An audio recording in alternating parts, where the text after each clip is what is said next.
Good morning friend, welcome to DG classes. तो आज के इस वीडियो में हम लोग देखने वाले हैं 5 जनवरी 2025 से रिलेटेड इम्पॉर्टेंट करंट अफेयर और उससे रिलेटेड कुछ इम्पॉर्टेंट फैक्ट। तो चलिए शुरू करते हैं अपना वीडियो।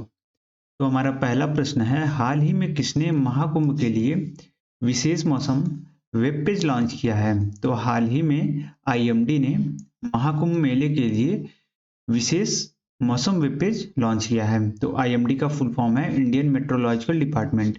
इसका फॉर्मेशन 15 जनवरी 1875 को हुआ था और इसका हेडक्वार्टर नई दिल्ली में है। और प्रेजेंट टाइम पे इसके मतलब आईएमडी के डायरेक्टर जनरल हैं मृत्युंजय मोहपात्रा जी। चलिए, तो इसी के साथ महाकुंभ 2025 के बारे में कुछ इम्पोर्टेंट फैक्ट जान लेते हैं। इसे एकता का महायज्ञ भी कहा गया है। ये किसके द्वारा कहा गया है? पीएम मोदी जी के द्वारा ये कहा गया है कि जो महाकुंभ है ये एकता का महायज्ञ है। और कुंभ शब्द का उत्पत्ति कुंभक से हुआ है। अमरता के अमृत का पवित्र घड़ा धातु से इसका शब्द का उत्पत्ति हुआ है। और श्रद्धालुओं के लिए सह एआई यज्ञ चैटबोट एक एआई आधारित प्लेटफॉर्म की शुरुआत की गई है। तो ये इस चैटबोट का नाम याद रखेंगे, एग्जाम में पूछ लिया जाता है, सह एआई यज्ञ चैटबोट। और ये कब से कब तक मनाया जाएगा? तो 13 जनवरी 2025 से लेकर, जो कि पौष पूर्णिमा है, और 26 फरवरी 2025 तक महाशिवरात्रि तक ये मनाया जाएगा। इसमें देख लेते हैं गतिविधियां क्या होंगी। ये त्रिवेणी संगम पर आयोजित अनुष्ठान होगा जिसमें संगम आरती, जलाभिषेक और दुग्धाभिषेक किया जाएगा। उसके बाद से अक्षय वट वृक्ष, हनुमान मंदिर और सरस्वती कूप का दौरा होगा और लास्ट में महाकुंभ प्रदर्शनी में भागीदारी लिया जाएगा। और देख लेते हैं विभिन्न कुंभ के कुछ विभिन्न प्रकार। तो कुंभ मेला 12 वर्षों में 4 बार मनाया जाता है। हरिद्वार और प्रयागराज में अर्धकुंभ मेला हर छठे वर्ष पर आयोजित किया जाता है। और महाकुंभ 144 वर्षों में के बाद मनाया जाता है, 12 पूर्ण कुंभ मेलों के बाद। मतलब जो 12 अगर कुंभ मेला मना लिए जाते हैं उसके बाद से महाकुंभ मेला मनाया जाता है, जो कि 2025 में मनाया जा रहा है, मतलब इसका आयोजन किया गया है। और प्रयागराज में प्रति वर्ष माघ मतलब जनवरी से फरवरी वाला जो महीना है उसको माघ महीना कहते हैं। और यहाँ पे माघ कुंभ मनाया जाता है प्रतिवर्ष जनवरी से फरवरी महीने में माघ कुंभ प्रयागराज में मनाया जाता है। तो ये कुछ इंपॉर्टेंट फैक्ट हैं महाकुंभ 2025 के बारे में। इसे याद रखिएगा, एग्जाम में यहाँ से क्वेश्चन बन सकते हैं। तो चलिए देखते हैं अपना नेक्स्ट क्वेश्चन। अगर आपको वीडियो अच्छा लग रहा हो तो एक बार सब्सक्राइब जरूर कर दीजिए और वीडियो को लाइक करिए। आपसे किडनी और हार्ट वगैरह तो मांग नहीं रहे हैं, तो भाई कर लो सब्सक्राइब। तो हमारा नेक्स्ट क्वेश्चन है, डीपीआईआईटी ने स्टार्टअप इकोसिस्टम को मजबूत करने के लिए इसके साथ साझेदारी की है। तो हाल ही में department for promotion of industry and internal trade ने स्टार्टअप इकोसिस्टम को मजबूत करने के लिए एसपीएफ के साथ साझेदारी की है। तो एसपीएफ का फुल फॉर्म हो जाएगा स्टार्टअप पॉलिसी फोरम। एक ये जो भी स्टार्टअप कंपनियां आती हैं भारत में उनके लिए ये एक अलायंस है। नेक्स्ट क्वेश्चन है हमारा, हाल ही में किस देश ने हेल्दी होमवर्क एक्ट लागू किया है? तो हाल ही में कैलिफोर्निया ने हेल्दी होमवर्क एक्ट लागू किया है। तो ये जैसे ये एक कानून है जो कि वहाँ के विधायकों द्वारा पारित किया गया है। इसका उद्देश्य ये है कि होमवर्क के लिए साइंटिफिक रूप से प्रमाणित तरीकों को अपनाया जाए जो छात्रों के सीखने और भलाई का समर्थन करे और होमवर्क देने में स्पष्टता और स्थिरता बनी रहे। जैसे कि कभी-कभी बच्चों पे होमवर्क का ज़्यादा प्रेशर आ जाता है, स्कूल में होमवर्क कभी कंप्लीट नहीं हो पाता है, तो उनको मेंटली थोड़ा अनहेल्दी हो जाते हैं, उनका डेवलपमेंट नहीं हो पाता है सही से। इसलिए कैलिफोर्निया ने ये हेल्दी होमवर्क एक्ट लागू किया है जिससे कि बच्चों का जो डेवलपमेंट है स्टार्टिंग फेज में, जो मतलब इनिशियल फेज में, वो बढ़िया हो सके। तो ये याद रखेंगे, हेल्दी होमवर्क एक्ट कैलिफोर्निया देश ने लागू किया है। तो कैलिफोर्निया के बारे में जान लेते हैं थोड़ा। तो ये एक यूनाइटेड स्टेट जो देश है उसका एक स्टेट है कैलिफोर्निया। इसका कैपिटल है सैक्रामेंटो और इस टाइम पे इसके गवर्नर है गैविन न्यूसम और लेफ्टिनेंट गवर्नर है एलेनी कौनलाकिस। ये इसके लेफ्टिनेंट गवर्नर हैं। नेक्स्ट क्वेश्चन है हमारा, हाल ही में किसे अमेरिका सदन का अध्यक्ष चुना गया है? तो हाल ही में माइक जॉनसन जी जो हैं उन्हें अमेरिकी सदन का अध्यक्ष चुना गया है, मतलब उन्हें स्पीकर चुना गया है अमेरिकी सदन का। ये दूसरी बार से उन्हें लगातार चुना गया है।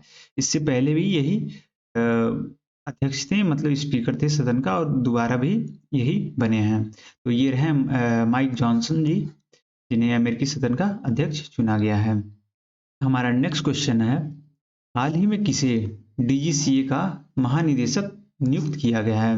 तो हाल ही में फैज अहमद किदवई जी को डीजीसीए का महानिदेशक नियुक्त किया गया है।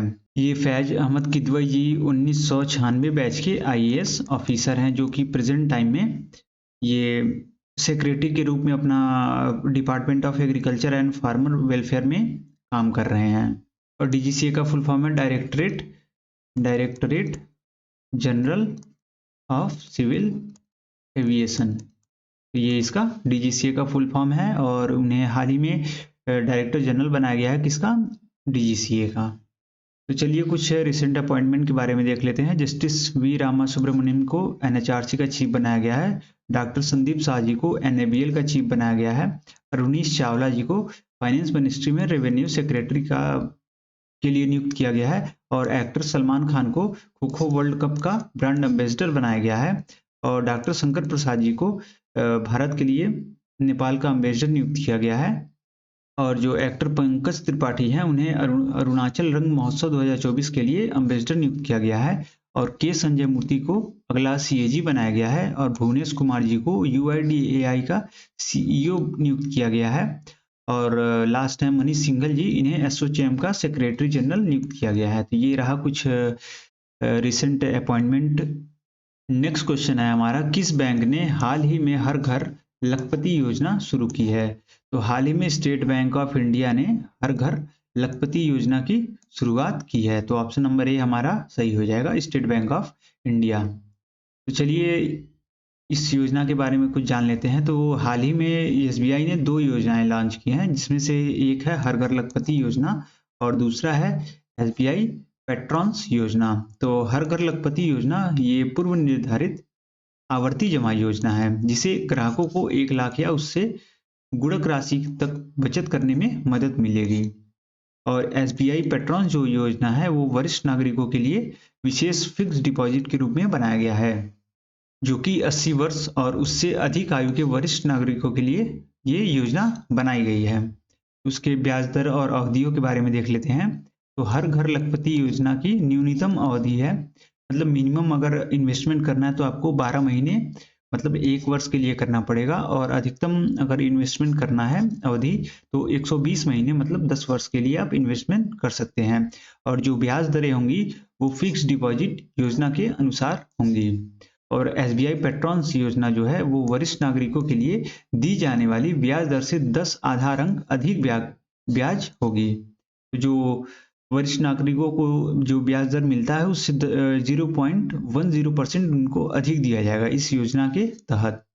जैसे कि अगर 1 वर्ष से आप अधिक का इन्वेस्टमेंट करते हैं तो 6.80% का आपको मिलेगा इसमें जैसे ब्याज इन्वेस्टमेंट का। और 2 वर्ष से अधिक करेंगे तो 7% का मिलेगा। और 3 वर्ष से अधिक और 5 वर्ष से कम करेंगे तो 6.75% का मिलेगा। और 5 से 10 वर्ष करेंगे तो 6.5% का ब्याज आपको मिलेगा। तो ये रहा हर घर लखपति योजना और एसबीआई पेट्रॉन्स योजना, ये 2 योजना एसबीआई के द्वारा लॉन्च किया गया है हाल ही में। नेक्स्ट क्वेश्चन है हमारा, भारत पे यूनिटी स्मॉल फाइनेंस बैंक में कितने प्रतिशत की हिस्सेदारी बेचेगा? तो हाल ही में ये न्यूज़ आ रही है कि जो भारत पे कंपनी है जो यूपीआई या फिर कह लें बैंकिंग के क्षेत्र में काम करती है, वो यूनिटी स्मॉल फाइनेंस बैंक में अपना 25% का हिस्सेदारी बेचेगा। तो ऑप्शन नंबर सी हमारा सही हो जाएगा, 25%। तो भारत पे के बारे में जान लेते हैं। इसका ये 2018 में इसका फॉर्मेशन हुआ था और इसके प्रेजेंट टाइम पे चेयरमैन है रजनीश कुमार जी। और जो यूनिटी स्मॉल फाइनेंस बैंक है ये 2021 में इसका फॉर्मेशन हुआ था और इसके प्रेजेंट टाइम पे चेयरमैन है विनोद राय जी। तो ये बातें याद रखेंगे, 25% की भारत पे ने हिस्सेदारी यूनिटी स्मॉल फाइनेंस बैंक में बेचने का प्लान बनाया है। और भारत पे 2018 में बनाया गया था और यूनिटी स्मॉल फाइनेंस बैंक 2021 में। अभी एसबीआई क्लर्क का भाई रिक्रूटमेंट आया है, तो उसमें ये थोड़ा उसके लिए ये इम्पोर्टेंट बन जाता है, बैंकिंग सेक्टर, तो इसका थोड़ा याद रखेंगे। नेक्स्ट क्वेश्चन है हमारा, भारत ने जीडीपी आधार वर्ष को संशोधित कर कितना कर दिया है? तो हाल ही में भारत सरकार ने जीडीपी का जो बेस ईयर था उसको संशोधित करके 2011-12 से 2022-23 कर दिया है। तो ऑप्शन नंबर सी हमारा सही हो जाएगा।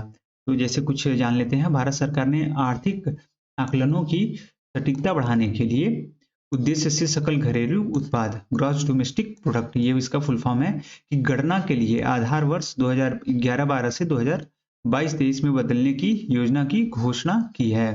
तो हाल ही में भारत सरकार ने ये घोषणा की है। तो कुछ इंपॉर्टेंट पॉइंट देख लेते हैं। जो जीडीपी गणना के लिए आधार वर्ष है, वर्तमान में ये वो 2011-12 था, और लेकिन अब इसको बढ़ा के भारत सरकार ने ये योजना बना रही है कि इसको 22-23 कर दिया जाए। इसके लिए भारत सरकार ने 26 सदस्यीय सलाहकार समिति का भी गठन किया है, विश्वनाथ गोल्डर की अध्यक्षता में, जो कि 2026 की शुरुआत से इसको लागू किया जाएगा।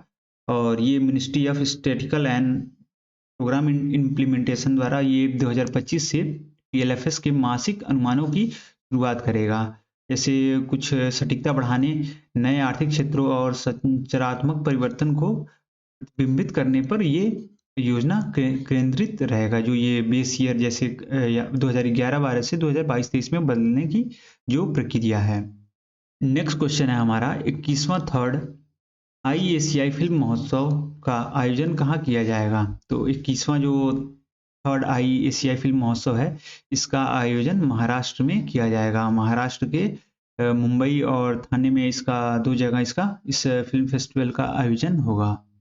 तो इस फिल्म फेस्टिवल के बारे में कुछ जान लेते हैं। इसका जैसे आयोजन 10 से 16 जनवरी तक मुंबई, अगले वर्ष नहीं इसी वर्ष ये किया जाएगा, 10 से 16 जनवरी तक मुंबई और ठाणे में होगा। जैसे इस महोत्सव के लिए चुनी गई कुल 61 फिल्मों अंधेरी, सायन और ठाणे के मूवी मैक्स सिनेमाघरों में दिखाई जाएंगी। जैसे जो 3 जगह इस 61 फिल्मों को चुना गया है, और इसको अंधेरी, सायन और ठाणे में के जो मूवी मैक्स सिनेमा घर हैं, सिनेमा हॉल हैं, वहाँ इस फिल्मों को दिखाया जाएगा। महोत्सव की शुरुआत चीनी फिल्म द ब्लैक डॉग के साथ होगी, और ये फिल्म कॉन फिल्म फेस्टिवल में अनसर्टेन रिकॉर्ड जैसे सर्वश्रेष्ठ पुरस्कार जीता है। तो उसी के साथ ये द ब्लैक डॉग जो फिल्म है, उसी के साथ इस महोत्सव का दिखा के शुरुआत किया जाएगा। और इस साल इस महोत्सव में प्रसिद्ध पटकथा लेखक और गीतकार जी जो जावेद अख्तर हैं, उन्हें एशियन फिल्म कल्चर अवार्ड भी दिया जाएगा।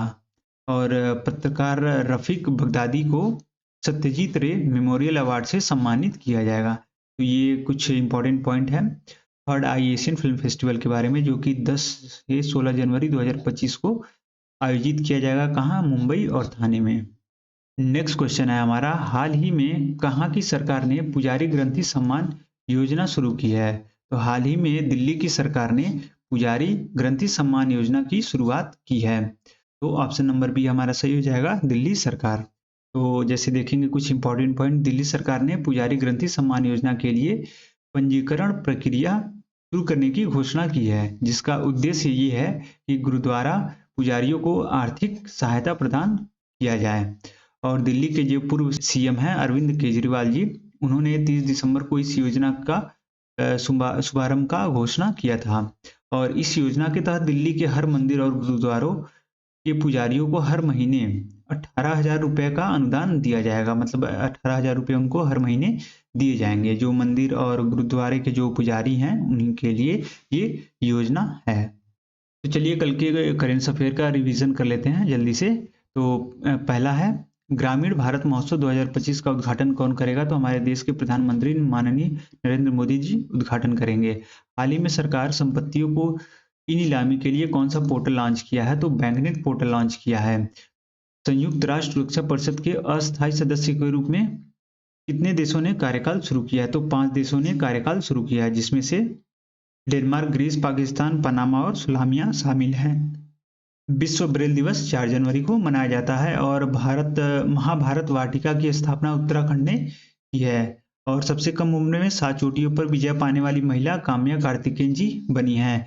और भारत का पहला बायोबिटुमेन आधारित नेशनल हाईवे का उद्घाटन नितिन गडकरी जी ने किया है। और हाल ही में भूटान ने अपने शाही सम्मान दासों से अरुण कपूर जी को, जो कि भारत के एजुकेशनिस्ट हैं, उनको सम्मानित किया है।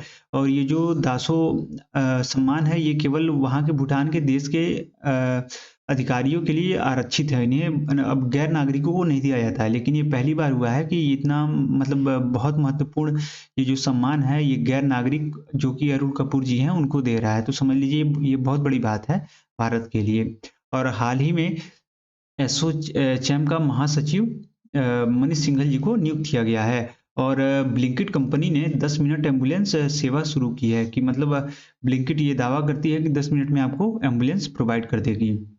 और अगर आपको वीडियो अच्छा लगा हो, अगर आपके नॉलेज में थोड़ा भी कुछ मतलब एडिशन हुआ हो, प्लस पॉइंट हुआ हो, तो आप हमारे चैनल को सब्सक्राइब जरूर करें।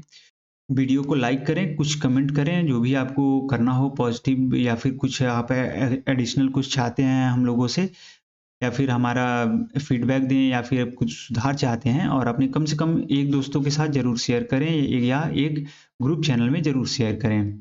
और इस वीडियो से रिलेटेड जो भी अगर पीडीएफ डाउनलोड करना है, या फिर कोई भी पीडीएफ डाउनलोड करना है, जो भी वीडियोज़ आते हैं हमारे यूट्यूब चैनल पे, तो हमारा टेलीग्राम चैनल ज़रूर ज्वाइन करें @dg_classes। तब तक के लिए रहिए, रिवीजन करते रहिए। फिर मिलते हैं कल एक नए करंट अफेयर वीडियो के साथ। Thank you.